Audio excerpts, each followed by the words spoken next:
తెలంగాణ మహిళా కమిషన్లో నటుడు శివాజీ విచారణ కొనసాగుతుంది. దండోర సినిమా ప్రమోషన్లో భాగంగా వేదికపై శివాజీ అనుచిత వ్యాఖ్యలు చేసి తీవ్ర విమర్శలు ఎదుర్కొన్న సంగతి తెలిసిందే. ఈ క్రమంలో మహిళా వస్త్రాధరణపై ఆయన అలా ఎందుకు మాట్లాడారో తెలుసుకునేందుకు కమిషన్ చైర్పర్సన్ నేరళ్ల శారద విచారణ జరిపారు. అయితే శివాజీకి మహిళల కమిషన్ సంబంధించిన అడిగిన ప్రశ్నలు.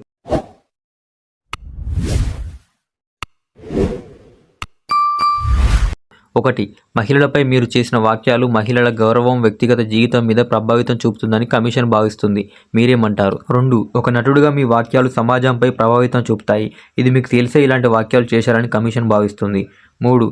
మహిళల వస్త్రధారణ ఆధారంగా వాళ్ళ వ్యక్తిత్వాన్ని అంచనా వేయడం రాజ్యాంగ స్ఫూర్తికి విరుద్ధం. చదువుకున్న వ్యక్తిగా ఇది మీకు తెలియదా? 4.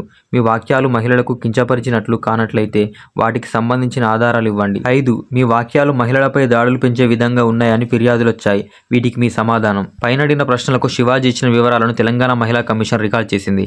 దండోర సినిమా ఈవెంట్లో శివాజీ చేసిన అసంబద్ధ వాక్యాలపై తీవ్ర దుమారమే రేగింది.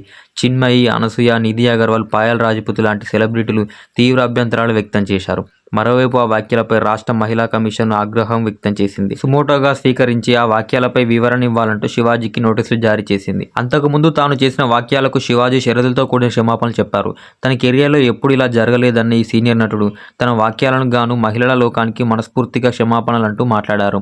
అయితే తన వాక్యాల్లో దొరికిన 2 అసభ్య పదాలకు మాత్రమే సారీ చెప్తున్నాననే తన స్టేట్మెంట్కు మాత్రం కట్టుబడి ఉంటున్నానని చెప్పడం గమనార్థం. ఇదిలా ఉంటే ఈ ఘటనలో శివాజీ మీద తెలుగు రాష్ట్రాల్లో అక్కడక్కడ ఫిర్యాదులు, కేసులు నమోదు కావడం జరుగుతుంది. మరి ఈ విషయంలో శివాజీ గారు నిండుగా బట్టలు వేసుకోండి అని చెప్పడంలో మీకు తప్పు అనిపిస్తుందా? మీ అభిప్రాయాన్ని కామెంట్ రూపంలో తెలియజేయండి.